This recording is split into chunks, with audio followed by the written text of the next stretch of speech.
Hi friends, welcome to the sports session. So ये हमारा sports psychology का unit number 4 है, part A, sociological issues for optimizing behaviour and performance. So as per syllabus हम unit 1, unit 2 and unit 3 हम already cover कर चुके हैं। So and unit 3 भी हम कवर कर चुके हैं। सो इसमें जो यूनिट 4 है हमारा, ये हमारा यूनिट 4 सर्टेन पॉइंट्स में डिवाइडेड है, जैसे सोशियोलॉजिकल इश्यूज एंड आता है लीडरशिप स्टाइल। हम पार्ट ए में ये सोशियोलॉजिकल इश्यूज कवर करेंगे एंड पार्ट 2 में हम leadership styles and personalities and coaches की लीडरशिप स्टाइल्स क्या होती है उन सब पे बात करेंगे। एंड अपार्ट फ्रॉम हम कम्युनिकेशन सिस्टम की बात करेंगे। सबसे पहले हम बात करते हैं ग्रुप, सोशियोलॉजिकल ग्रुप्स। ये एक ग्रुप डायनामिक्स की बात करते हैं। ग्रुप डायनामिक्स जो टकमैन्स मॉडल ऑफ ग्रुप डेवलपमेंट है। दिस इज़ वेरी इंपॉर्टेंट कि ग्रुप डायनामिक्स क्या होती है और जो टकमैन्स मॉडल ऑफ ग्रुप डेवलपमेंट है वो क्या है। जो टकमैन्स मॉडल है वो 1965 में दिया था, जहाँ पे 5 स्टेजेस की बात करी है। ये सबसे पहले ये जो 5 स्टेजेस होती हैं वो क्या क्या है वो हमें पता होना चाहिए। और ये हम ग्रुप डेवलपमेंट की बात कर रहे हैं कि जो ग्रुप डेवलपमेंट होता है उसमें जो 5 स्टेजेस होती हैं वो कौन कौन सी होती हैं और कैसे होती हैं। सबसे पहली है forming, storming, norming, performing and last में ऐड हुई थी दैट इज एडजर्निंग। फॉर्मिंग मतलब होता है गठन, स्टॉर्मिंग मतलब होता है टकराव, नॉर्मिंग मतलब होता है सामंजस्य एंड परफॉर्मिंग मतलब होता है प्रदर्शन एंड एडजर्निंग मतलब होता है समापन। ये 5 चीज़ें हैं। तो यहाँ पे एक ऐसा छोटा सा मैंने ऐसे फ्लो चार्ट भी बनाया हुआ है, आप एग्जाम में ऐसा बना सकते हैं। Then understanding these stages help coaches manage their team dynamics effectively and foster optimal performance. अगर हम इन चीज़ों को अच्छे से समझते हैं तो being in coach हमें आसानी होती है कि हम अच्छी परफॉर्मेंस प्लेयर्स की कर सकें। सबसे पहली जो स्टेज होती है दैट इज़ फॉर्मिंग, मतलब गठन का चरण। इसकी डेफिनेशन है, ये सबसे पहली स्टेज है। ये इनिशियल स्टेज है जहाँ पे मेंबर्स आर गेटिंग अक्वेंटेड, मतलब जो ये पहली स्टेज है जहाँ पे प्लेयर्स एक दूसरे को जानना स्टार्ट करते हैं। It's a initial stage where members are getting acquainted. प्रारंभिक चरण जहाँ सदस्य एक दूसरे से परिचित हो रहे होते हैं। इसका की फीचर्स क्या क्या है? की फीचर्स है कि uncertainty about roles and expectations, की उनकी जो भूमिका है, अपेक्षा है, उनके बारे में अनिश्चितता, मतलब उनके बारे में हमें पता नहीं होता है अच्छे से। देन आता है dependence on coach for the direction, because अभी कोई किसी को जानता नहीं है तो हमारा टोटल डिपेंडेंस किसके ऊपर है? कोच के ऊपर। Then polite and superficial interaction, मतलब सुपरफिशियल इंटरेक्शन मतलब होता है कि अभी एकदम किसी को जानती नहीं तो नॉर्मल ऐसे अलग से बातें कर रहे हैं, पोलाइट मतलब शांति से बातें कर रहे हैं। ये हो गया हमारी फॉर्मिंग स्टेज। ठीक है, अब इसमें कोच का क्या रोल है? कोच का रोल है कि वो एक प्रॉपर स्ट्रक्चर और टीम गोल्स को इंट्रोड्यूस करे टीममेट्स के सामने कि क्या हमारी टीम के गोल्स हैं, क्या हम किस स्ट्रक्चर में किस तरीके से रहेंगे। देन आता है encourage interaction and trust building. इसमें इनकरेज करना है कि लोग सारे टीममेट्स आपस में बात करें एंड उनके बीच में आपस में ट्रस्ट बना रहा है। ये हो गया फॉर्मिंग। देन आता है स्टॉर्मिंग। स्टॉर्मिंग क्या होता है कि जहाँ पे कॉन्फ्लिक्ट का, लड़ाई भिड़ाई का फेज होता है, जहाँ पे phase of conflict as individual assert themself, मतलब जहाँ पे इंडिविजुअल्स आपस में एक दूसरे से विवाद करते हैं। विवाद का चरण जो व्यक्ति स्वयं को स्थापित करने की कोशिश करते हैं, मतलब एक टीम में जो सब लोग अपनी अपनी पहचान बताना चाहते हैं कि मैं ऐसा हूँ, मैं ऐसा हूँ, तो उस टाइम पे कॉन्फ्लिक्ट्स या फिर लड़ाइयाँ होती हैं। इसका की फीचर्स क्या है कि role conflict, personality crashes.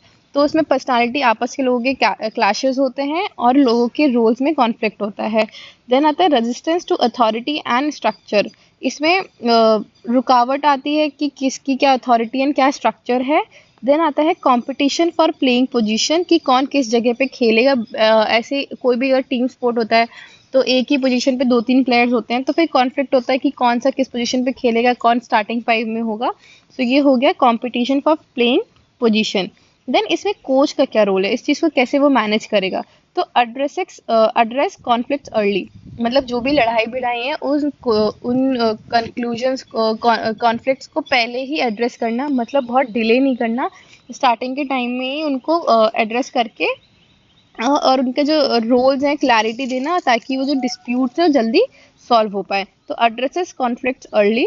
Then आता है provide role clarity and mediate disputes, then आता है नॉर्मिंग स्टेज। नॉर्मिंग स्टेज क्या बोलता है कि team begins to resolve issues and establish norm, मतलब यहाँ पे टीम जो होती है अपने इश्यूज को सॉल्व करना स्टार्ट कर देती है और अपने नॉर्म्स को बनाना स्टार्ट कर देती है। टीम समस्याओं को सुलझाना शुरू करती है और मानदंड स्थापित करती है। देन इसके की फीचर्स है कि ग्रेट कोहेजन एंड कोलैबोरेशन, मतलब आपस में एकजुटता एंड सहयोग एक दूसरे के लिए बनने लग जाता है। Then acceptance of roles and rules, तो अब धीरे धीरे सारे प्लेयर्स के बीच में उनको रोल्स उनके समझ में आने लग जाते हैं एंड क्या क्या रूल्स हैं वो चीज़ भी समझने आ जाती है और उस चीज़ को वो लोग एक्सेप्ट करने लग जाते हैं। देन आता है कि improve team spirit and communication, इसके कारण उस टीम में टीम स्पिरिट टीम बॉन्डिंग्स बढ़ती है एंड उनकी कम्युनिकेशन भी इम्प्रूव होती है। इसमें अब हम देखें तो कोच का क्या रोल है कि उसने री इन्फोर्स टीम वैल्यूज, उन उन सब टीममेट्स के अंदर एक भावना क्रिएट करी कि वो सब एक टीम है और टीम वैल्यूज को ज़्यादा बढ़ावा देना स्टार्ट किया। देन आता है promote shared leadership and trust, and आपस में एक दूसरे के साथ लीडरशिप की भावना शेयर करी एंड उनके बीच में ट्रस्ट बढ़ा। तो ये सारे कोचेस के रोल्स हैं। देन हम आते हैं फोर्थ स्टेज पे, दैट इज परफॉर्मिंग स्टेज।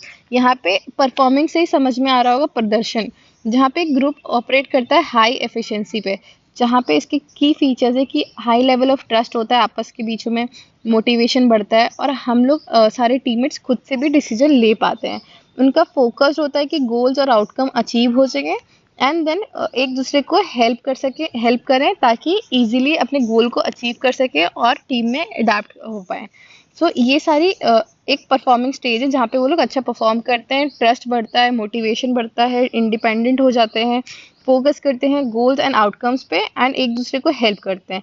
अब इसमें कोच का क्या रोल है कि वो डेलीकेट रिस्पॉन्सिबिलिटी, मतलब हर प्लेयर को हर एथलीट को डिफरेंट डिफरेंट रिस्पॉन्सिबिलिटीज दे ताकि वो खुद से चीज़ें करने लग जाएं, डेलीकेट करे अपनी रिस्पॉन्सिबिलिटीज़ को, ये नहीं कि अपने हाथ में सारी पावर रखे।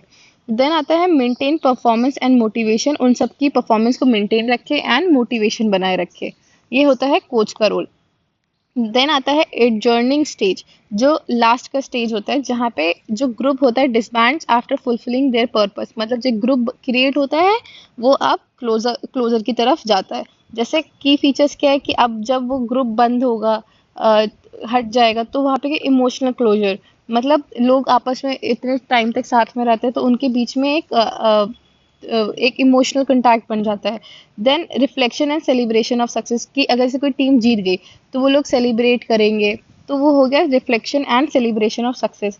एंजाइटी और सैडनेस अबाउट द सेपरेशन, अब वो इतने टाइम से साथ में खेल रहे हैं तो जब वो अलग होंगे तो उनके बीच में एक एंजाइटी और सैडनेस होगी, क्यों? क्योंकि वो लोग अलग हो रहे हैं। इसमें कोच का क्या रोल है कि help players reflect and transition, celebrate achievement, कि अगर कोई प्लेयर है उसको रिफ्लेक्ट एंड ट्रांजिशन करने में मदद करना और उनके अचीवमेंट्स को सेलिब्रेट करना।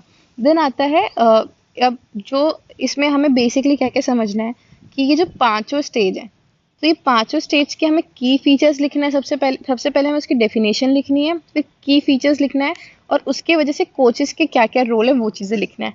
ऐसे करके हमें पांचों चीज़ों के बारे में लिखना है, that is forming, norming, storming, norming, performing and last is एडजर्निंग।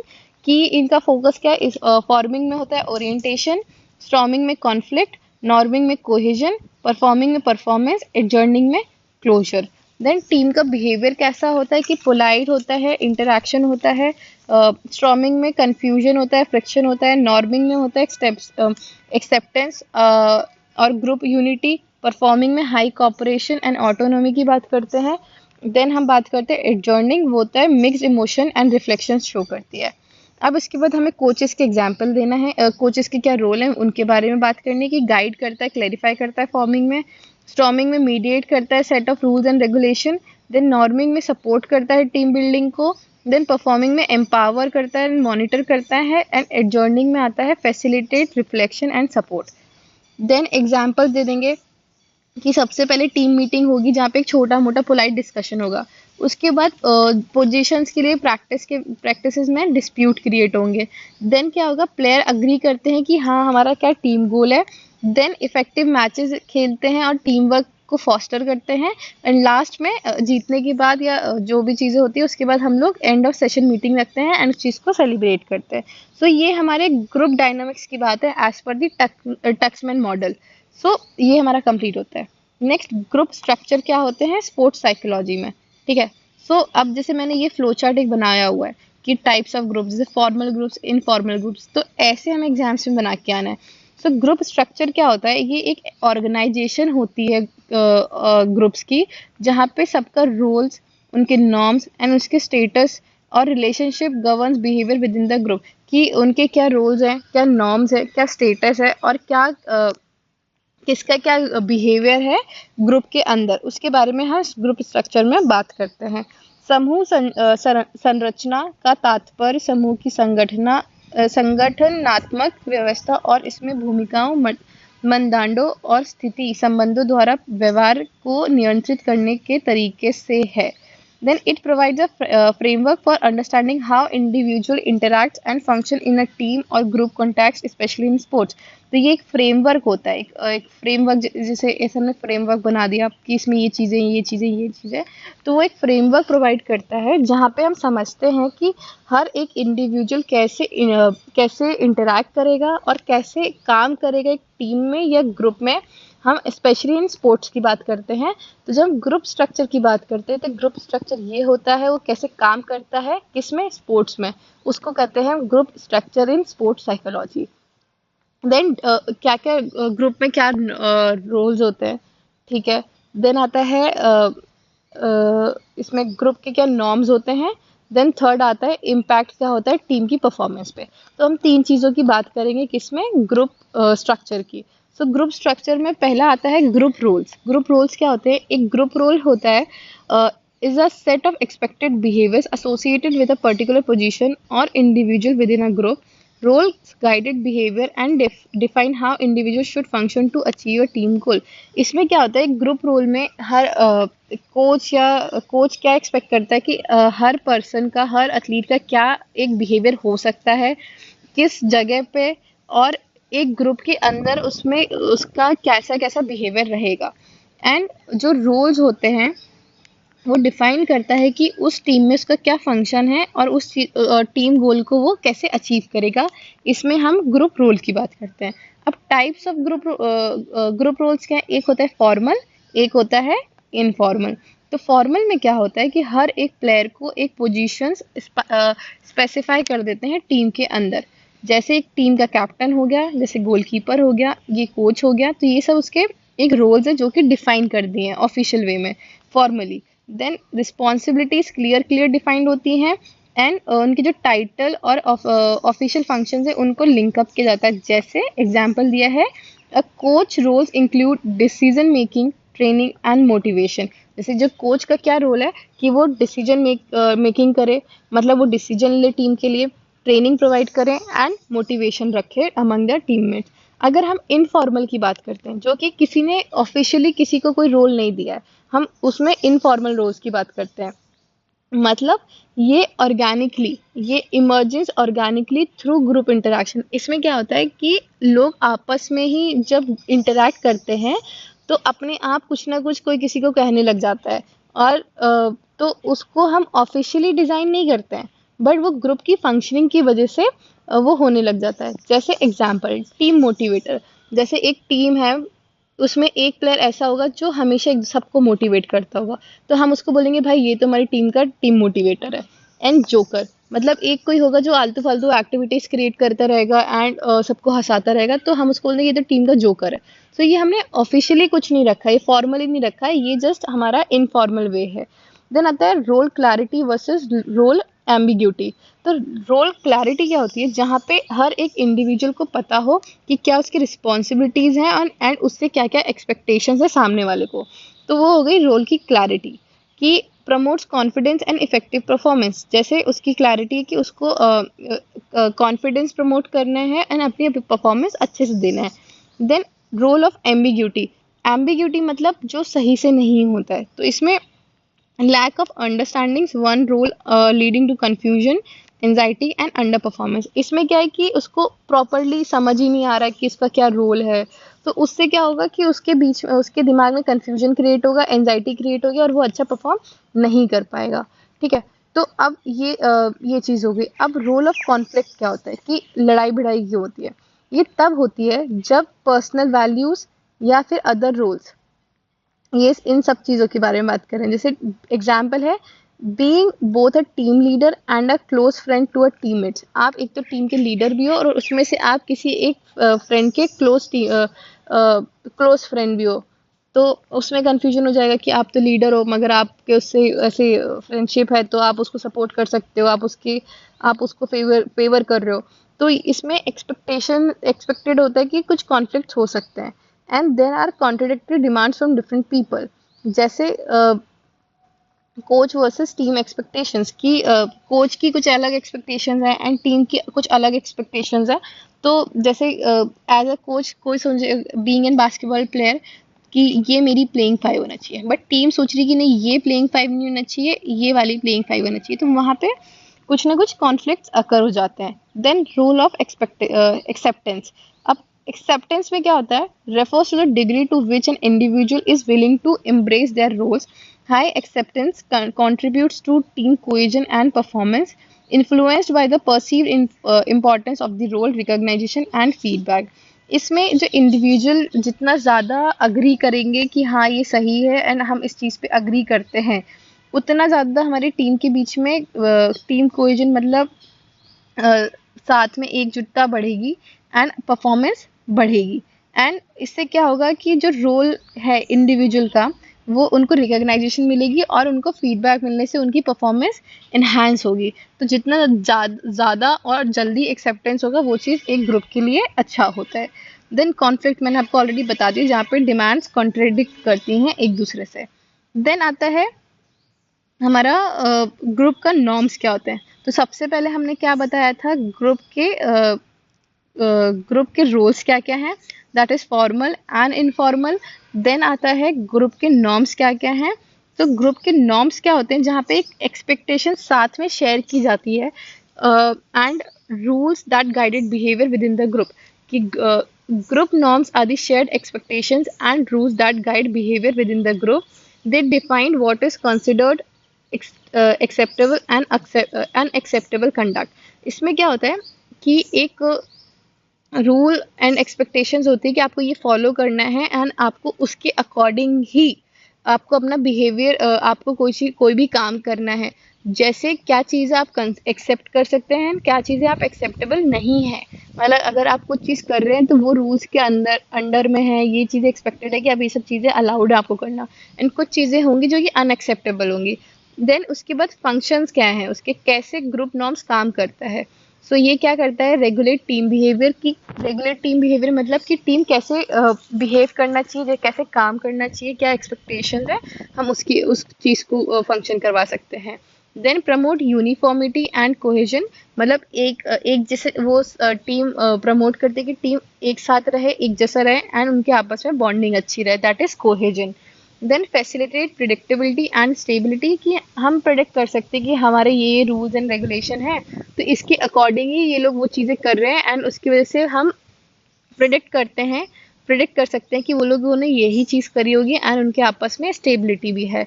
Serve as a basis of for punishment और re example praising discipline and penalising लेटनेस।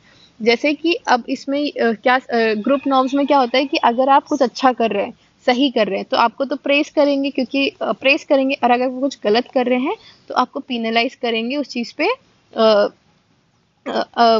कुछ पेनाल्टीज देना पड़ेंगी। जैसे अगर आप डिसिप्लिन है तो आपको सब सराहेंगे कि नहीं अच्छा किया आपने, सही किया, ऐसे आएंगे तो आपकी परफॉर्मेंस इंप्रूव होगी। अगर आप वहीं लेट आ रहे हैं तो आपको पनिशमेंट दी जा रही है। तो वो सारी आपकी पनिशमेंट एंड री की बात होती है किसमें, ग्रुप नॉर्म्स में। And types of group norms, कितने टाइप के ग्रुप नॉर्म्स होते हैं। तो सबसे पहले आता है performance norms, social norms, ethical norms and appearance norms. So performance norms किस चीज़ की बात करता है? ये बात करता है standard for effort and output, कि आप कैसे परफॉर्म कर रहे हैं, आपने कितना एफर्ट डाला और किस बेसिस पे आपके आउटपुट है। Example, give always giving 100% in training, कि आप हमेशा अच्छे से ट्रेनिंग कर रहे हैं, 100% ट्रेनिंग में दे रहे हैं। देन आता है social norm, expected ways of interacting socially, example greeting all teammates before a session। सो आप कैसे आपस में इंटरैक्ट कर रहे हैं, क्या क्या चीज़ें कर रहे हैं, वो हमारे सोशल नॉर्म्स हो गए। जैसे एग्जाम्पल है greeting all teammates before the session, कि हम अपने टीममेट से आके पहले बात कर रहे हैं और इनको ग्रीट कर रहे हैं। देन आता है एथिकल नॉर्म, एथिकल नॉर्म में कि क्या फेयरनेस, ऑनेस्टी एंड स्पोर्ट्समैनशिप है, कि आप कितना एथिकल है, क्या आपके मॉरल वैल्यूज़ हैं, वो सब चीज़ें हमारी एथिकल नॉर्म्स में आती है। देन आता है अपीयरेंस नॉर्म्स, कि आपने क्या ड्रेस कोड पहना है, आप कैसे प्रॉपरली ग्रूम्ड हैं, एंड जो भी आपके ग्रुप या इंस्टीट्यूशन ने आपको बताया है, सो उसके अकॉर्डिंग हम ग्रुप नॉर्म्स की बात करते हैं, कि performance norms, social norms, ethical norms and appearance norms. तो ये याद रहेगा सबको। देन हम आते हैं इम्पैक्ट ऑन टीम परफॉर्मेंस, इनके वजह से हमारी टीम में क्या इम्पैक्ट पड़ता है। सो अगर हम लोग की जो रोल्स एंड नॉर्म्स क्या होते हैं, अगर अच्छे से डिफाइंड है कि जैसे ग्रुप नॉर्म, हम रोल्स की बात करते हैं, अगर फॉर्मल रोल सबको डिजाइन डिजाइन कर दिए कि आपको ये आपका रोल है, एंड देन नॉर्म्स की आपको कैसे कैसे काम करना है, तो क्या होता है टीम में एक अच्छा कोऑर्डिनेशन एंड रोल का एग्जीक्यूशन होता है, कि वो अच्छा कोऑर्डिनेटेडली परफॉर्म करें एंड अच्छे से अपने रोल्स को एग्जीक्यूट कर पाएंगे। देन आता है enhanced cohesion and trust among the team members, कि उनके आपस की बॉन्डिंग और टीम मेंबर के आपस में ट्रस्ट बढ़ाएगा, कॉन्फ्लिक्ट्स कम करेगा और मिसअंडरस्टैंडिंग्स को कम करेगा, एंड उनके बीच में मोटिवेशन एंड सेटिस्फैक्शन को बढ़ाएगा। तो ये जैसे एक एक लाइन में है ना, तो आप ये हेडिंग्स डालने के बाद इनको ऐसे डिटेल में 3-3 4-4 लाइन में एक्सप्लेन करके आना है आपको। अगर हमारा रोल्स और नॉर्म्स अच्छे से डिसाइडेड नहीं है, तो हमें क्या प्रॉब्लम आएगी, कि हमारे बीच में मिसकम्युनिकेशन होगा, हमारी परफॉर्मेंस बेकार होगी, एंड ओवरलोड, और या तो बहुत ज़्यादा इंफॉर्मेशन हो जाएगी लोड, या तो फिर हमें अच्छे से इंफॉर्मेशन नहीं मिलेगी, जिससे भी हमें प्रॉब्लम्स क्रिएट होंगी। सो ये हमारी टीम की परफॉर्मेंस पे क्या इम्पैक्ट पड़ेगा, हम उसकी बात कर रहे थे। तो ये हमारा ग्रुप डायनामिक्स हो गया। देन आता है ग्रुप प्रोसेस क्या होता है। तो ग्रुप प्रोसेस की जब हम बात करते हैं, group process are the way in which group members interact with each other and influence each other's behavior, decision and performance।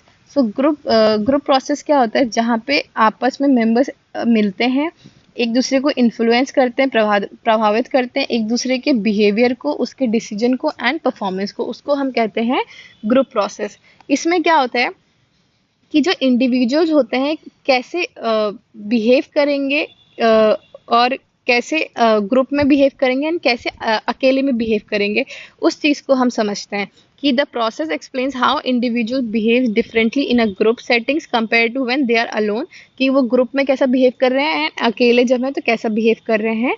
Understanding group process is essential for sports coaches because team performance depends on more than just an individual skills, it also depends on how well the team functions as a unit। सो इसमें क्या होता है कि जो इसकी group process की जो condition होती है, वो बहुत इंपॉर्टेंट है किसी भी स्पोर्ट्स कोच को समझने के लिए, बिकॉज जो टीम की परफॉर्मेंस है वो किसी एक प्लेयर की स्किल पे डिपेंड नहीं करती है, वो एज अ होल पूरी टीम पे डिपेंड करती है, ताकि वो अपना गोल अचीव कर सकें। सो ग्रुप प्रोसेस आपको समझ में आ गया, कि एक दूसरे को बिहेवियर्स को समझना, इन्फ्लुएंस करना एंड डिसीजन लेना एंड उसकी परफॉर्मेंस को इन्फ्लुएंस करना। देन आता है क्या क्या चीज़ें हैं। सो सबसे पहली है ग्रुप प्रोसेस की सोशल फैसिलिटेशन। सो सोशल फैसिलिटेशन की हम अगर बात कर रहे हैं, तो ये सामाजिक सुविधा है, जहाँ पे इसकी डेफिनेशन हमने दी है कि social facilitation refers to the effect of others presence on an individual performance, कि जो उसके साथ के जो लोग हैं उनका प्रेजेंस होना, उनका वहाँ होने से किसी भी इंडिविजुअल के प्रदर्शन पे क्या इफेक्ट पड़ेगा। सो क्या क्या चीज़ें, व्हेन पीपल परफॉर्म सिंपल और well learn task in front of others they tend to do better, कि अगर एक कोई प्लेयर है वो सिंपली परफॉर्म कर रहा है कोई भी टास्क जो उसे सीखा हुआ है इन फ्रंट ऑफ अदर्स, वो ट्राई करेगा कि वो उनको उसको और अच्छे से बेहतर कर सके, बिकॉज सब लोग उसको देख रहे होंगे। When performing a complex or unfamiliar task, the presence of others can make them nervous, resulting in a worst performance। तो अगर कोई चीज़ उसको अच्छे से आती है और उसको कोई लोग देख रहे हैं तो वो पहले से और बेहतर परफॉर्म करने का ट्राई करेगा और वो अच्छा परफॉर्म करेगा। वहीं अगर उसको कोई कॉम्प्लेक्स दे दिया चीज़ और अनफेमिलियर जिसको वो पहले से नहीं जानता है और बहुत सारे लोग सामने आ गए तो वो नर्वस हो जाएगा और वो अच्छे से परफॉर्म नहीं कर पाएंगे। इसको हम कहते हैं सोशल फैसिलिटेशन। सो अब ये होता क्यों है? So according to drive theory की हम बात कर रहे हैं कि अगर लोग बाग आपस में लोग बाग आ जाते हैं, प्रेजेंस होता है ऑडियंस का, तो अराउजल इंक्रीज हो जाता है। अब अराउजल क्या होता है? अगर वो इंक्रीज हो तो वो डोमिनेट करने लग जाता है रिस्पॉन्स को। सो अगर आप स्किल्ड हैं, आपको वो चीज़ बहुत अच्छे से आती है तो आप अच्छा करेंगे, और अगर आप वो चीज़ नहीं अच्छे से आती, आप अभी सीख ही रहे हैं और सब लोग ऑडियंस आपके सामने आ गई, तो आप इतना अच्छा परफॉर्म नहीं कर पाएंगे। देन इसका एग्जाम्पल हम स्पोर्ट्स के रिलेटेड दे रहे हैं। A gymnast who has practiced a routine many times performs it perfectly in front of judges, but a new athlete may become anxious in the same situation and makes the mistake. अगर हम एक gymnast की बात करें कि वो जो regular training कर रही है तो वो जजेस के सामने अच्छा परफॉर्म करेगी, बट वहीं अगर सेम सिचुएशन आए जहाँ पे कोई न्यू है और वो एकदम बिगिनर है, तो वो सेम सिचुएशन पे कुछ ना कुछ मिस्टेक कर जाएगा। ये हमारी बात होती है सोशल फैसिलिटेशन की। सबसे पहले हमने इसकी डेफिनेशन के बारे में बात करी, ये क्यों होता है, एंड देन उसके बाद हमने उसका एक एग्जाम्पल दिया। तो हमें इसी फॉर्मेट में एग्जाम में भी एग्जाम आंसर्स लिखने हैं। देन आता है सोशल लॉफिंग। सोशल लॉफिंग क्या होती है कि जब बहुत सारे लोग होते हैं तो इंडिविजुअल सोचते हैं कि एज अ ग्रुप हमारी तो कोई इतना इतना कुछ समझ में नहीं आएगा, तो हम परफॉर्म करें या ना करें उससे कोई फर्क नहीं पड़ेगा और उसके एफर्ट्स को इतनी रिकग्नाइजेशन नहीं मिलेगी। तो सोशल लॉफिंग कब आती है? जब when individuals put an less effort while working in a group than they would be working alone. मतलब वो जब अकेले काम करते हैं तो ज़्यादा एफर्ट डालते हैं, एंड जब वो ग्रुप में काम करते हैं तो इतना एफर्ट से काम नहीं करते, क्योंकि उनको लगता है कि वो चीज़ें उसके level of work match up हो जाएगा। अब ये होता क्यों है? ठीक है, individual believes their personal efforts won't be noticed, so they become less motivated। कि उनको लगता है कि हमारे खुद के एफर्ट्स तो वैसे भी नोटिस होने नहीं वाले हैं, सो हम लोग कैसा भी करेंगे कोई प्रॉब्लम नहीं है। उसके कारण वो लेस मोटिवेटेड होंगे, कम प्रेरित रहते हैं। They may also think others will pick up the slack which reduces the accountability. मतलब अगर वो जो काम नहीं कर रहे हैं या अच्छे से नहीं कर रहे हैं तो बाकी लोग कोप अप कर लेंगे, तो उनके उसकी अकाउंटेबिलिटी भी कम हो जाएगी। Example, in a football team a defender may stop chasing the ball thinking that another teammate will cover the space. एक फुटबॉल का मैच चल रहा है जहाँ पे डिफेंडर ने चेस करना ऑफेंसिव प्लेयर को छोड़ दिया है और वो सोच रहा है कि कोई दूसरा टीममेट प्लेयर आके कवर कर लेगा उसकी जगह को। ये हो गया सोशल लॉफिंग, कि उसने अपना काम अच्छे से नहीं किया, उसको लग रहा है कि कोई और उसके बिहाफ पे कर लेगा। अब इस चीज़ को हम रोके कैसे, उस चीज़ को प्रिवेंट कैसे करें? यहाँ पे हमें set of clear individual responsibilities, मतलब हमें सबकी इंडिविजुअल उसकी क्या रिस्पॉन्सिबिलिटीज हैं उसको बताना। यूज परफॉर्मेंस ट्रैकिंग, हमें उनकी परफॉर्मेंस को ट्रैक करना है individually not as a team.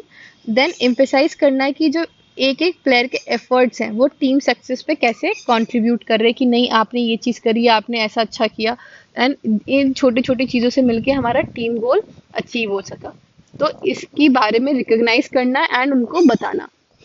Then आता है डी इंडिविजुअलाइजेशन, पहचान का लोभ, व्यक्तिगत विघटन।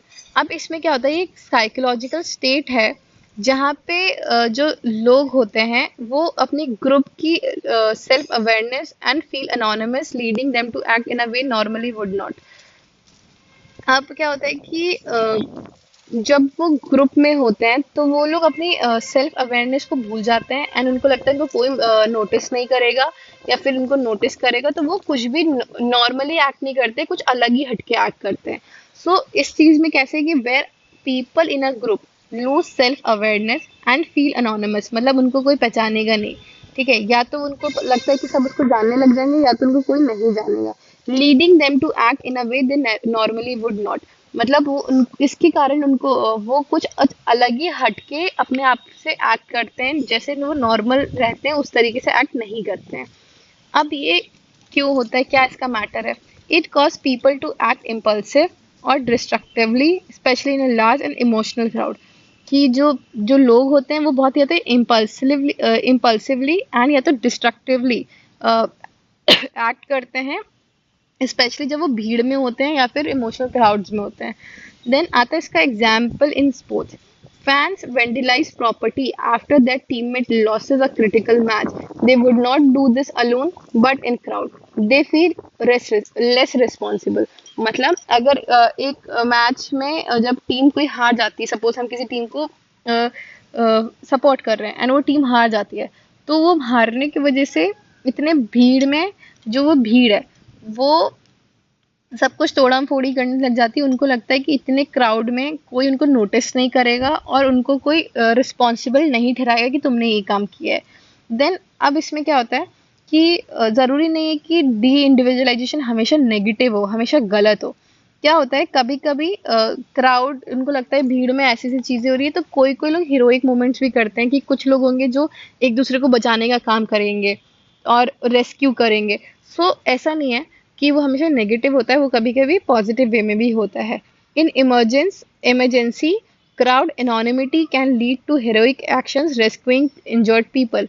कि वो भीड़ देख के लोगों को बचाना स्टार्ट कर देंगे एंड उनको लगता है कि उनको हीरोइक एक्शंस उनके रहेंगे। तो ये हो जाती है डी इंडिविजुअलाइजेशन, मतलब जो ग्रुप में उनको कैसे अपनी एक्टिविटीज को परफॉर्म कर रहे हैं।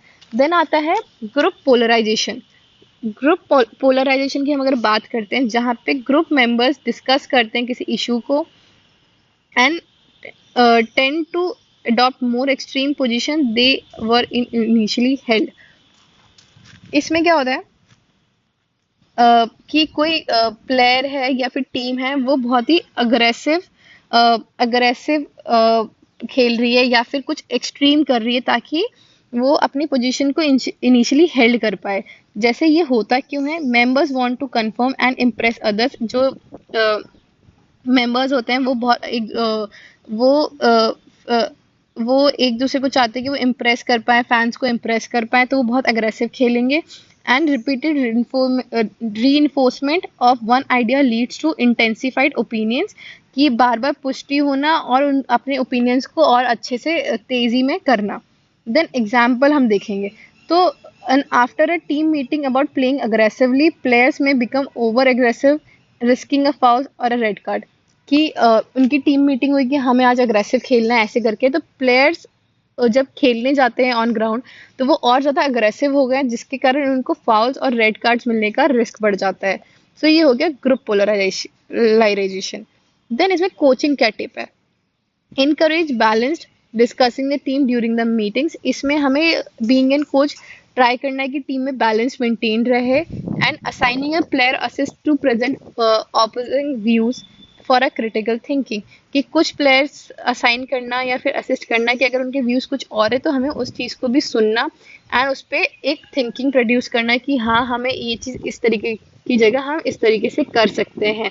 तो दिस इज ग्रुप पोलराइजेशन। सो आपको इसका पहले तो उसकी डेफिनेशन लिखनी है कि ये होता क्यों है, देन उसका स्पोर्ट्स का example and then coaching tips. Then आता है ग्रुप थिंकिंग, समूह में सोच का दबाव। A situation where highly cohesive group makes a poor decision because members suppress dissent to maintain harmony। इसमें क्या होता है कि सब लोग एक साथ सोच रहे हैं, हम एक दूसरे का सबका सोचते हुए चल रहे हैं कि हाँ हाँ ये भी सही है, ये भी सही है, सबकी फैक्टर्स रख रहे हैं, तो उसकी वजह से कभी कभी हम सही डिसीजन नहीं लेते हैं क्योंकि जो मेंबर्स होते हैं उनका दबाव इतना ज़्यादा होता है कि हमें उनके बीच में हारमोनी बनाए रखने के लिए कि सब हाँ ठीक है ठीक है ठीक है, ताकि उन लोग की लड़ाई ना हो, इसलिए हम एक कोई ऐसा डिसीजन लेते हैं जो कि बहुत अच्छा डिसीजन नहीं होता है। अब ये हार्मफुल क्यों है? अब क्या होता है ग्रुप में इग्नोर वार्निंग्स और फेल टू कंसिडर ऑल्टरनेटिव। अब उसमें ये होता है कि जो ग्रुप होता है वो सोचता है कि नहीं यही सही है, यही होना चाहिए, तो वो वार्निंग्स को इग्नोर करता है एंड वो फेल हो जाता है दूसरे ऑल्टरनेटिव्स को कंसिडर करने में। There is a pressure to agree and critical thinking is reduce. वहाँ पे प्रेशर बढ़ जाता है कि हमें इन चीज़ों पे अग्री करना है, और जो क्रिटिकल थिंकिंग होती है कि हम क्या चीज़ें और बेहतर कर सकते हैं, वो चीज़ें कम हो जाती है। देन सेम हम एग्जाम्पल रिलेट करेंगे स्पोर्ट्स से। A team agrees to stick with a game plan even when it clearly isn't it working because no one wants to challenge the coach authority. Because कि जो coach ने already एक game plan बता दिया है उसी पे स्टिक रहना, जो कि उनको लग रहा है कि हमें चेंज करना चाहिए, बट किसी को भी इतने गट्स नहीं है कि उस चैलेंज को एक्सेप्ट करे एंड कोच को जाके बता पाए कि ये चीज़ें हम फेस कर रहे हैं। सो ये एक टीम में इसका डिसएडवांटेज हो गया। साइंस ऑफ ग्रुप थिंकिंग, क्या क्या साइन है ग्रुप थिंकिंग के? Illusion of being always right, कि आपको लगता है कि आप हमेशा सही हैं। डिसमिसिंग फीडबैक, कि आप फीडबैक को मना कर रहे हैं कि नहीं हमें तो नहीं चाहिए। Then separation of alternative strategies, कि जो ऑल्टरनेटिव स्ट्रैटेजीज है उनको आप एक्सेप्ट नहीं कर रहे, उनको दबा रहे हैं, आप उसको सुनना नहीं चाहते। तो ये सब ग्रुप थिंकिंग के जो साइंस हैं कि क्या क्या चीज़ें हो सकती हैं। देन आता है कॉपरेशन वर्सेस कंपटीशन। तो कॉपरेशन वर्सेस कंपटीशन क्या होता है? जहाँ पे एक कॉपरेशन, जहाँ पे एक मेंबर दूसरे मेंबर की हेल्प करता है और एक कॉमन गोल अचीव करने में हेल्प करता है। Members work together towards a common goal. Example है, इन अ वॉलीबॉल मैच प्लेयर कम्युनिकेट कर रहे हैं एंड कवर कर रहे हैं एक दूसरे के जोन्स को, showing coordination and team work. मतलब एक दूसरे को हेल्प कर रहे हैं, अगर कोई प्लेयर वहां से मूव कर रहा है तो उसका पोजीशन को कवर अप करना, कि अगर वो यहाँ पे खेल रहा है, सपोज और वो मूव कर गया यहाँ पे, तो दूसरा प्लेयर यहाँ का आके यहाँ पे कवर कर रहा है। तो ये कोऑर्डिनेशन एंड टीम वर्क को शो करता है। देन कंपटीशन, जहाँ पे मेंबर आपस में compete करते हैं, अपने इंडिविजुअल अचीवमेंट्स को शो करते हैं and sometimes at the expense of group गोल। मतलब क्या होता है कि वो अपना अपना शो करने के चक्कर में अपने जो आपका जो टीम का गोल है उसको भूल जाते हैं, जिसकी वजह से कभी कभी आपको लॉसेस भी होते हैं कि आप इंडिविजुअली तो बहुत अच्छा परफॉर्म कर गए बट आपका एज अ टीम गोल आप वो चीज़ अचीव नहीं कर पाए। Then example, a striker focuses on scoring a hat trick instead of passing to an open teammate causing the team to lose the match। कि एक स्ट्राइकर है जहाँ पे उसने ऑलरेडी 2 गोल्स कर लिए हैं एंड अभी उसको थर्ड चांस मिला है दोबारा से गोल करने का, बट उसका जो अदर दूसरा टीममेट है वो अपो दूसरे साइड में एकदम फ्री खड़ा है और वो ओपन गोल कर सकता है, बट उसको लग रहा है कि नहीं यार मेरी हैट्रिक हैट्रिक हो जाएगी, तो मैं उसने उसको पास नहीं किया एंड सीधे खुद गोल करने के लिए चले गया, जिससे उसकी टीम का लॉस हुआ और वो मैच हार गए। सो यहाँ पे आपने अपनी टीम गोल को कॉम्प्रोमाइज़ किया। देन आता है कॉन्फ्लिक्ट्स इन ग्रुप। अब ग्रुप में क्या क्या कॉन्फ्लिक्ट्स होते हैं? डिसएग्रीमेंट्स होते हैं, परसीव इनकम्पेटेबिलिटी होती है between the team members and a group, कि क्या क्या लोगों के बीच में आपस में कि नहीं ये सही है ये सही है, ऐसे करके डिसएग्रीमेंट्स होते हैं, उनको हम कहते हैं कॉन्फ्लिक्ट्स इन ग्रुप। अब कॉमन कॉजेज क्यों है, क्या क्या है? जैसे अनफेयर ट्रीटमेंट, किसी को लगता है कि ये मुझे अच्छे से ट्रीट नहीं कर रहा है, उसको अच्छे से ट्रीट कर रहा है, that is unfair treatment. Then miscommunication, कि सही से कम्युनिकेट नहीं करना, थ्रू टू बाया बाया किसी से बात सुनने में आई है तो वो मिसकम्युनिकेशन हो जाती है। डिफरेंस इन गोल्स और वैल्यूज, अगर टीममेट्स में आपस में सबके गोल्स अलग हैं और उनकी वैल्यूज अलग हैं तो डिफरेंस क्रिएट होने लग जाता है, तो भी कॉन्फ्लिक्ट होने लग जाते हैं ग्रुप में। Then unequal distribution of roles and rewards, की प्रॉपरली डिस्ट्रीब्यूट नहीं किया गया उनके रोल्स एंड रिवॉर्ड्स को, तो भी कॉन्फ्लिक्ट ग्रुप में होने लग जाते हैं। देन आता है एग्जाम्पल स्पोर्ट्स में। तो एग्जाम्पल क्या है, जहाँ पे 2 प्लेयर लड़ाई कर रहे हैं कि कौन पेनाल्टी लेगा, दोनों को लग रहा है कि वो दोनों के दोनों ज्यादा डिजर्विंग है, तो ये कॉन्फ्लिक्ट होने के चांसेस इसमें बढ़ जाते हैं। अब इसका नेगेटिव इफेक्ट क्या है? पहली चीज तो अच्छा प्रदर्शन नहीं होगा, पुअर परफॉर्मेंस। देन आता है लैक ऑफ ट्रस्ट, एक दूसरे पे विश्वास नहीं रहेगा, कमी होगी। देन फॉर्मेशन ऑफ क्लीशेस, मतलब गुटबाजी बनना, मतलब ग्रुप्स बनना, तो ये हो गया फॉर्मेशन ऑफ क्लीशे। देन आता है resolving conflicts in a team sport, कि आप इन जो टीम स्पोर्ट है उसमें आप उसको सॉल्व कैसे करेंगे उनकी लड़ाई भिड़ाई को। तो जो स्ट्रैटेजीज है हम उनकी बात करेंगे। अब ऐसे क्वेश्चंस आपके शॉर्ट नोट्स में भी पूछ सकते हैं। तो सबसे पहला है सब ऑर्डिनेट गोल्स, मतलब जो आपके create a goal both parties care about. जैसे एग्जांपल विनिंग अ टूर्नामेंट, मतलब आपका और आपके सब ऑर्डिनेट दोनों का ऐसा गोल क्रिएट करना जिसमें आप दोनों अग्रीड हो, जैसे विनिंग ऑफ टूर्नामेंट, कि हमें जीतना है। देन आता है neutral activation, use bonding activities like team dinners and non sporting team events, मतलब कि आप ऐसे एक्टिविटीज में पार्टिसिपेट करवाएं ताकि उनकी off court and on court दोनों बॉन्डिंग्स इंप्रूव हो। जैसे आप टीम डिनर ऑर्गेनाइज कर रहे हैं, non team sporting events organize कर रहे हैं जहाँ पे उसकी उनकी एक्टिविटीज और बढ़े। देन ओपन कम्युनिकेशन, कि आपको अलाउ करना है जो मेंबर्स हैं एक दूसरे के बीच में अपनी वैल्यू, अपने थॉट्स एंड कंसर्न्स को शेयर कर सकें। देन मीडिएटर्स, यूज कैप्टन्स और assistant coach to resolve internal disputes, कि आप यूज करें जो आपके कैप्टन हैं या असिस्टेंट कोच हैं ताकि आपकी टीम डिस्प्यूट्स को सॉल्व कर सके। एंड रिस्पेक्ट द डिफरेंसेस, हमको रिस्पेक्ट करना है आपस में जो डिफरेंसेस हैं उनको एक्नॉलेज करने हैं एक दूसरे प्लेयर्स की वैल्यूज एंड उनके रोल्स को। ये आपकी कॉन्फ्लिक्ट सॉल्व करने की स्ट्रैटेजीज हैं। ठीक है, देन आ जाता है टीम कोहेजन, कि टीम कोहेजन क्या होता है। अभी हमने जितनी भी बात करी है वो सारी ग्रुप की बात करी है, अब हम आते हैं टीम कोहेजन क्या होता है। तो टीम कोहेजन होता है कि ये स्ट्रेंथ होती है और रिलेशनशिप होती है जहाँ पे एक दूसरे जो टीम मेंबर हैं वो साथ में आते हैं एंड उनका कमिटमेंट होता है किस चीज़ के लिए, जो हमारा ग्रुप का गोल है। ठीक है, तो वो होता है team cohesion. Team cohesion refers to the strength of the relationship that binds member of a team together and their commitment to group goals. It is a glue that keeps the team united and functioning as a single unit. एक ये गोंद के जैसे काम करता है जहाँ पे टीम यूनाइट मतलब एकजुट जुट होती है और फंक्शन करती है एक यूनिट, मतलब एक एक एज अ वन टीम ये काम करती है। देन कोहेजन क्या होता है? कोहेजन रिफ्लेक्ट्स करता है सेंस ऑफ बिलोंगिंगनेस, कि आप उस समूह का हिस्सा हैं। यूनिटी मतलब एकता, ट्रस्ट मतलब विश्वास एंड शेयर्ड अ पर्पस, कि आप एक उद्देश्य के साथ आए हुए हैं। एंड अगर हम स्पोर्ट्स की बात करें तो high cohesiveness often translates into better communication, motivation and team performance. इसमें क्या होता है, आपकी अच्छी कम्युनिकेशन होती है, टीम मोटिवेट होती है और टीम का प्रदर्शन भी अच्छा होता है अगर आपकी टीम कोहेजन अच्छी है। Then Carron's conceptual model of cohesion 1998, ये क्या बात करता है कि एक ये जो टीम है, अगर एक इंडिविजुअल का अट्रैक्शन टू अ ग्रुप और ग्रुप का इंटीग्रेशन, दो चीज़ों की बात करेंगे। देन इंडिविजुअल में सोशल एंड टास्क की बात करेंगे एंड ग्रुप में भी सोशल एंड टास्क की बात करिए। सो ये आगे हम इसको एक्सप्लेन करते हैं। सो जो अगर हम ग्रुप लेवल की बात करेंगे, सो ग्रुप लेवल में क्या बताया है कि जो टीम है एज अ होल वो यूनिटी एंड टुगेदरनेस कैसे फील करती है उसके बारे में बात करी गई है। सो ग्रुप इंटीग्रेशन, जैसे ग्रुप इंटीग्रेशन टास्क की बात करिए, जैसे GIT, group integration and T से task. This is about the team shared commitment to the achieving goal. यहाँ पे जो टीम होती है एक साझी प्रतिबद्धता को प्रमोट करती है ताकि वो आपके लक्ष्य की प्राप्ति हो, मतलब आप अपना गोल अचीव कर सकें। Then it reflects how united the group feels, कि ग्रुप वालों को सबको कैसा लग रहा है जब वो सब एक साथ कोई भी काम कर रहे हैं एंड अपने परफॉर्मेंस के जो आपका ऑब्जेक्टिव है उसको अचीव कर पा रहे हैं।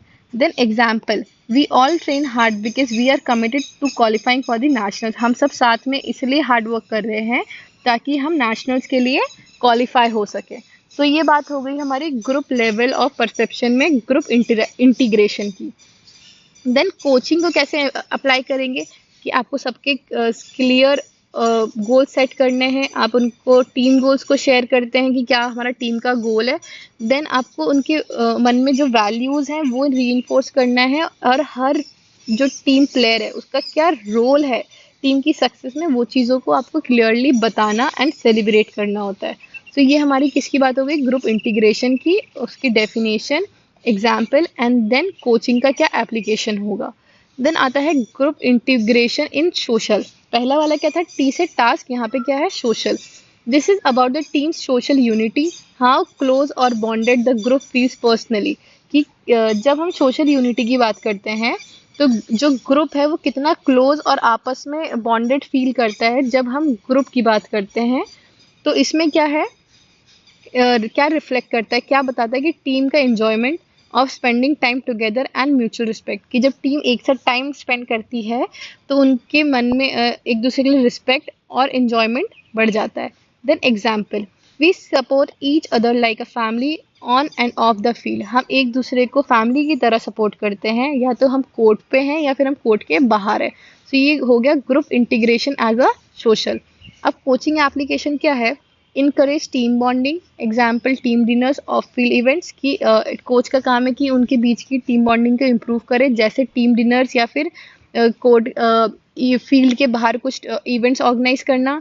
एड्रेस क्लीशे और आइसोलेशन अमंग प्लेयर्स क्विकली, कि अगर कोई गुड ग्रुप्स बना रहा है या फिर किसी को अलग अकेला छोड़ रहा है तो उस चीज़ों को तुरंत से एड्रेस करके उस चीज़ों को रिजॉल्व करना। तो ये हो गया ग्रुप इंटीग्रेशन एंड सोशल का कोचिंग एप्लीकेशन। देन आता है बी वाला पार्ट। सो ये हमने किसकी बात करी, ग्रुप की, ये वाली ग्रुप इंटीग्रेशन। अब हम बात करेंगे individual attraction to group. So individual interaction to group में होता है इंडिविजुअल लेवल ऑफ परसेप्शन, व्यक्तिगत स्तर की धारणाएं।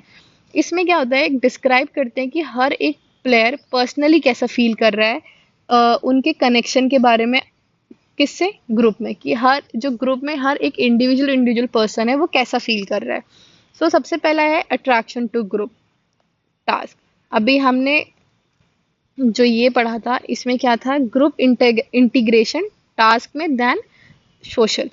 अब हम पढ़ रहे हैं अट्रैक्शन टू ग्रुप टास्क में, कि focus on why a player wants to be on the team for performance related reasons, कि एक प्लेयर क्यों है उस टीम में, या तो उसके फोकस करता है कि उसकी परफॉर्मेंस रिलेटेड कोई रीजंस है, या तो वो रिफ्लेक्ट करता है motivation to contribute learn and compete, कि रिफ्लेक्ट करता है कि वो कितना मोटिवेटेड है, वो कंट्रीब्यूट करना चाहता है टीम में, या फिर वो सीखना चाहता है, या फिर वो कम्पीट करना चाहता है। Example, I like being a part of this team because we play at a high level and push each other to improve. अब एक इंडिविजुअल उस टीम के लिए क्यों पार्टिसिपेट करना चाहता है, क्योंकि उसको लगता है कि वो हाई लेवल अचीव कर रहा है एंड वो एक दूसरे को पुश करते हैं ताकि वो और अच्छा इम्प्रूव कर सके। तो ये हो गया attraction to a group task.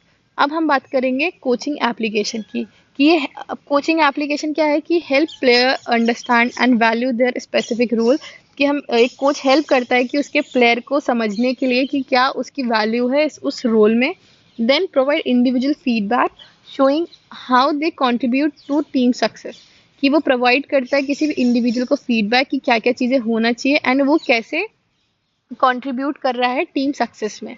Then आता है attraction to group that is social, ATGS। ये हमने सोशल की बात करी, इसके पहले हमने टास्क की बात करी थी, जहाँ पे फोकस करते हैं कि on player enjoy being in the group for a social reason, कि जो प्लेयर या फिर इंडिविजुअल है उसको मजे आ रहे हैं, वो एंजॉय कर रहे हैं ग्रुप में, वो उसका सोशल रीजन हो गया। देन आता है reflects friendship, comfort and emotional satisfaction, उसको अच्छा लगता है कि आपस में उन लोग की फ्रेंडशिप है, उसको एक कंफर्ट हो चुका है, उसका एक इमोशनल सेटिस्फैक्शन है। देन एग्जाम्पल है, a teammates are some of my close mates, जो मेरे टीममेट्स हैं वो मेरे बहुत ही करीबी दोस्त भी हैं। एंड कोचिंग एप्लीकेशन है, जैसे हम सेलिब्रेट करें सबके बर्थडे एक साथ, हम कुछ फन एक्टिविटीज़ ऑर्गेनाइज करें, हम एक पॉजिटिव टीम बिल्डिंग कल्चर बनाएं एंड अवॉइड करें कि जो भी कोई फेवरेट है उनको उनको फेवरिज्म करना, एंड और कोई भी बुली कर रहा है, एक दूसरे को टीज कर रहा है तो उस चीज़ को टॉलरेट ना करना। ये हो गया हमारी कोचिंग एप्लीकेशन। देन हमने यहाँ पे क्या टीम कोहेजन की बात करी है। सो टीम कोहेजन किसके बेसिस में बात करी हमने, Carron's conceptual model of cohesion that is 1998। इसमें हम ग्रुप एंड इंडिविजुअल इंटीग्रेशन की बात करी है। Then social and task related. Then हमारा जो नेक्स्ट टॉपिक आता है relation of task cohesion and sports. So क्या टास्क कोहेजन है, रिलेशनशिप है टास्क कोहेजन का स्पोर्ट्स में, उसकी बात करिए। सो सबसे पहला है इंटरैक्टिव टीम स्पोर्ट, कि वो क्या होता है। Sport where player must interact continuously and directly to achieve a common outcome, जहाँ पे जो एक स्पोर्ट में एक जो प्लेयर्स होते हैं वो आपस में इंटरैक्ट करते हैं रेगुलर बेसिस पे कंटिन्यूसली, ताकि एक वो कॉमन आउटकम को अचीव कर पाए। Then success depends on cooperation, coordination and timing, जो सक्सेस है वो किस चीज़ पे डिपेंड करती है, कि वो कितना सहयोग प्रदान कर रहे हैं, कितना कोऑर्डिनेटेड और टाइम फ्रेम के अंदर उस चीज़ को काम कर रहे हैं। Then example football, basketball, hockey, volleyball and many more, ये सारी चीज़ें इसके एग्जाम्पल्स हो गए। Then influence of task cohesion, कि टास्क कोहेजन कैसे इन्फ्लुएंस करता है। अगर एक्सट्रीम हाई की बात करें, player must constantly communicate, adapt and support each other, जो प्लेयर होते हैं वो एक दूसरे को कम्युनिकेट करना चाहिए, अडाप्ट करना चाहिए एंड एक दूसरे को सपोर्ट करना चाहिए। अगर हम टीम स्ट्रैटेजीज की बात करते हैं, जैसे डिफेंसिव फॉर्मेशन है और ऑफेंसिव है, तो उनको क्या चाहिए होता है कि वो सारी चीजें एक साथ परफॉर्म करें। ये नहीं कि अगर हम कोई डिफेंस कर रहे हैं, अगर बास्केटबॉल में 2-3 का डिफेंस कर रहे हैं, 3-2 का डिफेंस कर रहे हैं, तो 4 प्लेयर तो सही कर रहे हैं बट एक गलत कर रहा है, तो उनके बीच में अगर कोऑर्डिनेशन नहीं होगा, सिंक्रोनाइजेशन नहीं होगा, तो हम उस चीज़ को अच्छे से कंडक्ट नहीं कर पाएंगे। सो हमें उनका प्रॉपर फॉर्मेशन होना चाहिए और आपस में कम्युनिकेशन होना चाहिए ताकि हम उस चीज़ को अचीव कर पाएँ। If task cohesion is low, individual actions become disconnected and leading to breakdowns in a play. अगर टीम को टास्क कोहेजन कम होगा, मतलब उनके बीच में अच्छा कोहेजन नहीं होगा, तो जो इंडिविजुअल्स के एक्शन है वो आपस में अलग अलग होने लग जाएंगे एंड वो जो प्ले कर रहे हैं वो अच्छे से नहीं कंडक्ट हो पाएगा। सो ये हो गया इंटरैक्टिव टीम स्पोर्ट। देन आता है हमारा कॉपरेट को एक्टिव स्पोर्ट। को एक्टिव स्पोर्ट्स की हम क्या बात करते हैं, जहाँ पे जिस स्पोर्ट्स में एथलीट परफॉर्म करता है अलग अलग and but their individual scores contribute to a team results. जहाँ पे जो एक एथलीट होता है वो इंडिविजुअली परफॉर्म करता है, अकेले अकेले परफॉर्म करता है, मगर वो अकेले अकेले का स्कोर उसके टीम के रिजल्ट में कंट्रीब्यूट करता है। जैसे there is little to no interaction, no direct interaction during the performance, मतलब उनका डायरेक्टली तो कोई इंटरैक्शन नहीं है उस परफॉर्मेंस में। जैसे जिम्नास्टिक की team, swimming relay team and athletics squad. जैसे जब हम जो स्विमिंग की रिले देखते हैं उसमें हर प्लेयर अलग अलग परफॉर्म करता है, बट उन सबकी पोजीशन का क्यूमुलेटिव स्कोर देख के और उसकी टाइमिंग देख के और उसकी पोजीशन देख के हम लोग उसकी रिजल्ट्स डिक्लेयर करते हैं। ऐसे जिम्नास्टिक की टीम एंड एथलेटिक का स्क्वाड। जैसे बहुत सारे टूर्नामेंट्स होते हैं जहाँ पे बहुत अलग अलग प्लेयर्स परफॉर्म करते हैं एंड उनकी पोजीशंस के बेसिस पे हम क्यूमुलेटिव स्कोर देते हैं। एंड इसका इन्फ्लुएंस क्या है टास्क कोहेजन में, जैसे मॉडरेट टू हाई। तो दो athlete don't interact mid performance, they need to train together, maintain similar discipline and push each other. अब इसमें क्या होता है कि हम ये साथ में तो परफॉर्म नहीं कर रहे हैं, बट उनका क्यूमुलेटिव स्कोर और तो कंट्रीब्यूट कर रहा है उनकी टीम परफॉर्मेंस में। सो जो इसमें क्या होता है कि टीम साथ में तो इंटरैक्ट नहीं करती है, बट वो साथ में करते हैं, मतलब एक साथ सब रह के ट्रेनिंग करते हैं, वो डिसिप्लिन को मेंटेन रखते हैं एंड वो एक दूसरे को पुश करते हैं ताकि वो अच्छा कर सकें। Then cohesion improves training intensity and reduces performance anxiety. जो कोहेजन होता है टास्क कोहेजन, वो ट्रेनिंग की इंटेंसिटी को इम्प्रूव करता है एंड उनकी परफॉर्मेंस की जो एंजाइटी होती है उसको कम करता है। देन आता है individual sports with team settings, कि ये क्या होता है। फर्स्ट चीज कि individual competitions where player represent a team or a nation and where their individual results affect the team's total score or progress.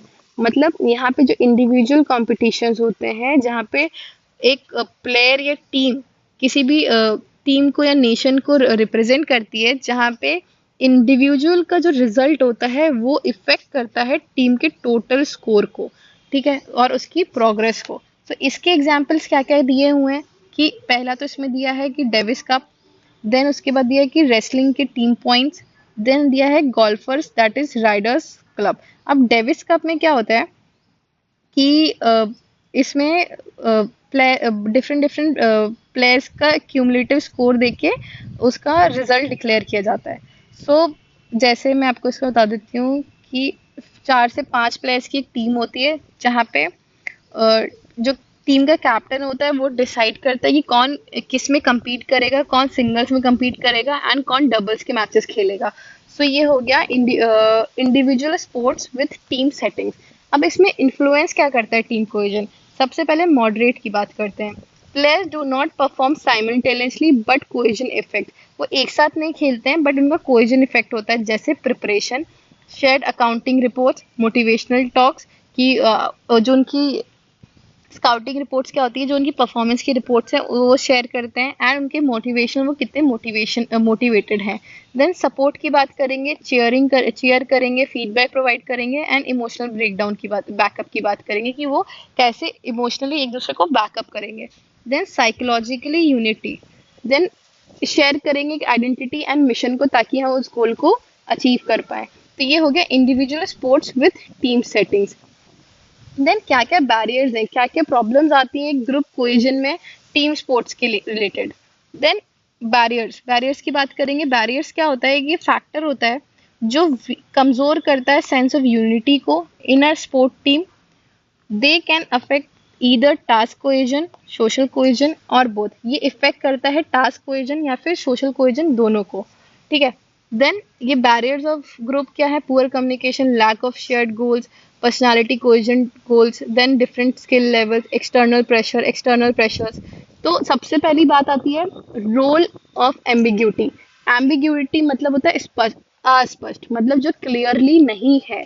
सो ये क्या होता है, occurs when athlete do not clearly understand their responsibilities, position और expectations on the team। जहाँ पे एक athlete है वो प्रॉपरली समझ नहीं पाता कि उसकी क्या रिस्पॉन्सिबिलिटी है, क्या उसकी पोजीशन है और क्या उसकी एक्सपेक्टेशन है टीम से, उसका इम्पैक्ट क्या होगा, क्या प्रभाव होगा, उससे उसको कंफ्यूजन क्रिएट होने लग जाएगा, एनजाइटी क्रिएट होने लग जाएगी, प्लेयर को हेजिटेशन होगा और वो एरर्स करने लग जाएगा during the play and reduces the confidence, मतलब उसका कॉन्फिडेंस कम हो जाएगा और उसकी टीम वर्क भी उसका इतना इफेक्टिव नहीं होगा। अब एग्जाम्पल देते हैं। अब basketball player is unsure if their role is to defend the key or close out the perimeter shooters causing missed assignments. So एक बास्केटबॉल प्लेयर है जिसको अपना रोल में कंफ्यूजन है कि उसको डिफेंड करना है या फिर उसको पेरीमीटर को क्लोज आउट करना है, मतलब क्लोज गार्ड करना है एट दी 3 पॉइंटर लेन। सो इसके वजह से उसको कंफ्यूजन होगा जिससे वो अच्छे से उस अपनी परफॉर्मेंस नहीं दे पाएगा और कुछ ना कुछ मिसहैपनिंग हो जाएगी। अब कोच का क्या सोल्यूशन है, कोच क्या करेगा इस चीज़ में, या एक तो वो उसको प्रोवाइड करेगा क्लियर रिटर्न या फिर वीडियो के थ्रू उसको एक्सप्लेन करेगा कि क्या उसके रोल्स हैं, and regularly review responsibilities specially after the lineup changes. कि अगर कोई भी चेंजेस होते हैं तो उसको रेगुलरली रिव्यू करेगा एंड उसको एक्सप्लेन करेगा प्रॉपरली जब भी कुछ भी चेंजेस वो कर रहा है। देन आता है role of conflict. Role of conflict जहाँ पे जो प्लेयर्स हैं उनके बीच में रोल के क्लैशेस होना, एक दूसरे के बीच में टकराव बढ़ना, एंड क्या उनकी एक्सपेक्टेशंस हैं खुद की एंड क्या उनकी टीम से डिमांड्स हैं उन दोनों के बीच में।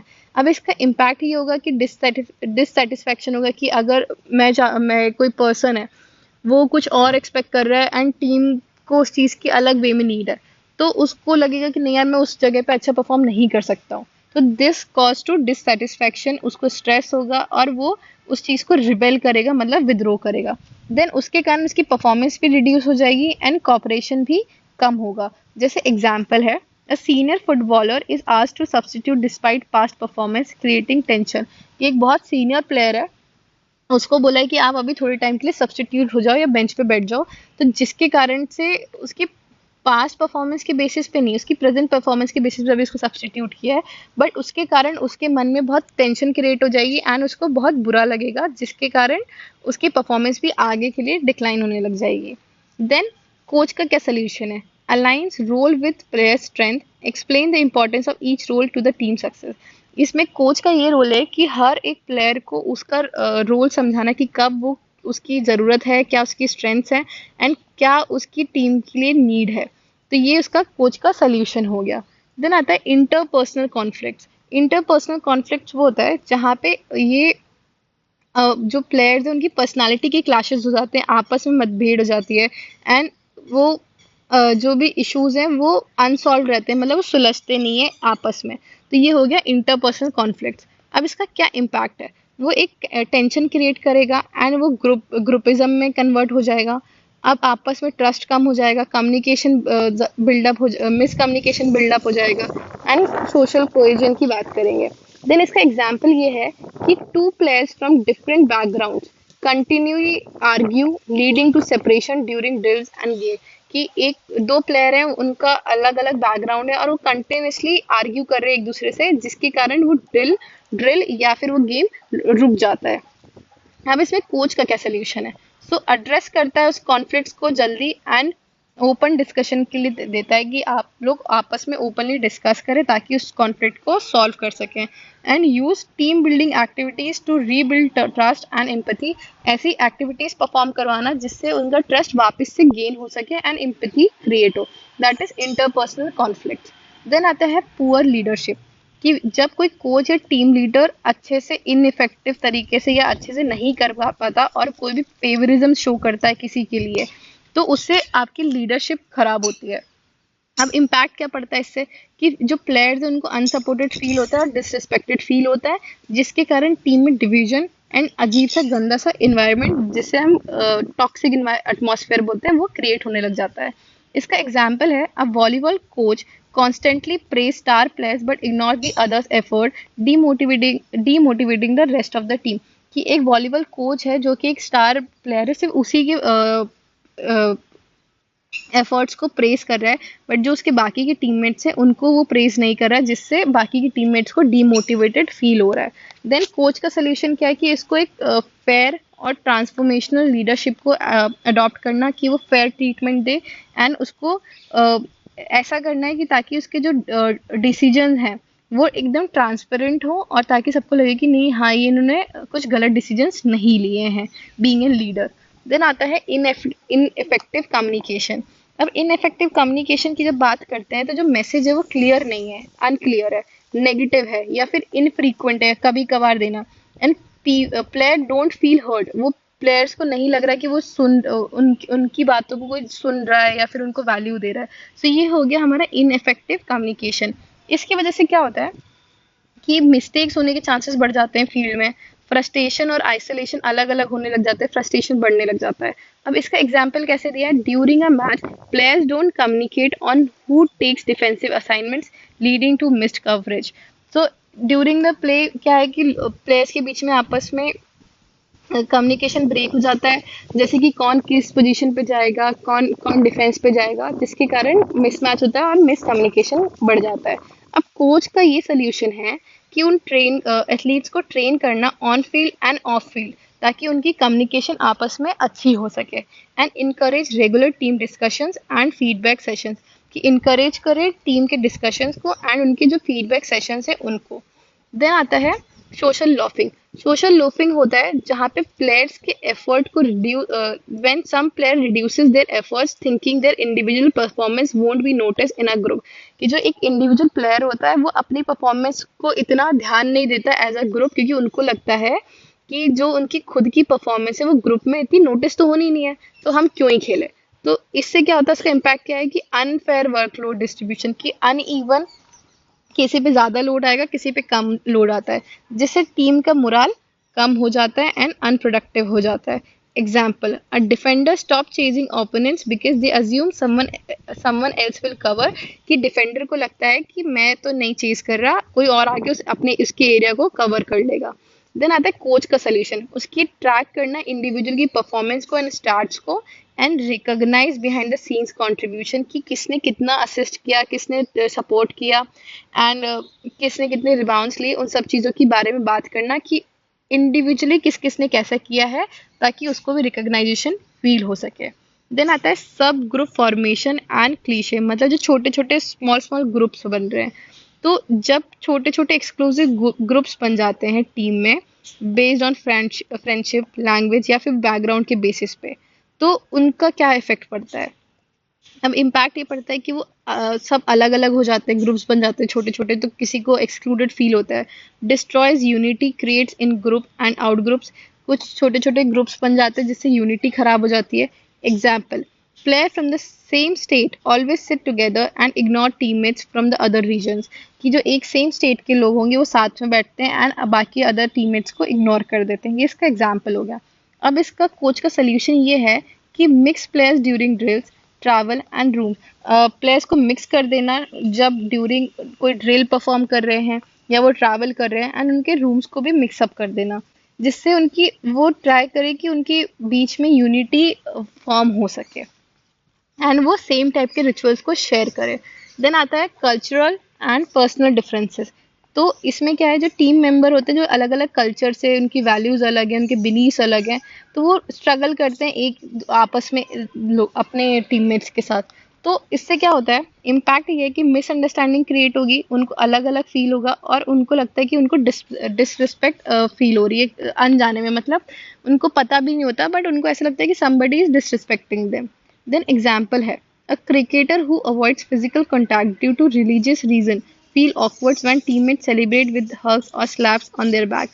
कि कुछ जैसे सपोज कोई क्रिकेटर है जो कि फिजिकल कांटेक्ट को अवॉइड करते हैं क्योंकि उनका रिलीजियस मैटर है, मगर कुछ टीममेट्स होते हैं जैसे कि जब खुश होते हैं सेलिब्रेट करते हैं तो एक दूसरे को हक करते हैं एंड बैक पे ऐसे बैक पैक करते हैं ताकि कि हाँ तुमने बहुत अच्छा किया। देन इसका कोच का सोल्यूशन ये है कि promote inclusivity and cultural sensitivity, मतलब आपस में मिक्सअप करना लोगों को, उनको समझना कि किसके कैसे क्या रिचुअल्स है ताकि लोग उसको उस तरीके से डील कर सके। And then celebrate diversity and shared learning activities, आपस की एक्टिविटीज को लर्न करना, एक साथ परफॉर्म करना। देन आता है एक्सटर्नल डिस्ट्रैक्शंस एंड प्रेशर, कि बाहर के डिस्ट्रैक्शंस एंड प्रेशर क्या होता है, जैसे media exposure, academic stress, family issues, social media pulls focus away from the team. ये सारे फैक्टर्स जो होते हैं आपका फोकस हटाती है किससे, टीम के गोल से। इसका इम्पैक्ट ये होता है कि डाइवर्ट करता है आपकी मेंटल एनर्जी को, आपका मोटिवेशन कम करता है एंड आपकी ये सारी चीज़ें आपकी टीम की एक्टिविटीज को अफेक्ट करती है। Example, a tennis player is dealing with online criticism leading to anxiety and reduce training focus. एक ट्रेनिंग प्लेयर है जिसको ऑनलाइन बहुत क्रिटिसिज्म मिला है कि लोग उसको बहुत कुछ कुछ बेकार बेकार बोल रहे हैं, तो इससे उसको एंजाइटी क्रिएट हो रही है और उसका ट्रेनिंग में फोकस भी कम हो रहा है। तो अब कोच का सोल्यूशन ये है कि उसको मेंटल हेल्थ रिसोर्सेज प्रोवाइड करे और उसको मेंटरिंग प्रोवाइड करे और उससे उसको पढ़ाई, मतलब उसको ट्रेन करे ताकि उसका फोकस, माइंडफुलनेस एंड उसका इमोशनल रेगुलेशन को इम्प्रूव कर सके। सो यहाँ पे हमने बैरियर्स टू ग्रुप कोहेजन पढ़ा है। अब जो नेक्स्ट हमारा बी पार्ट होगा, दिस इज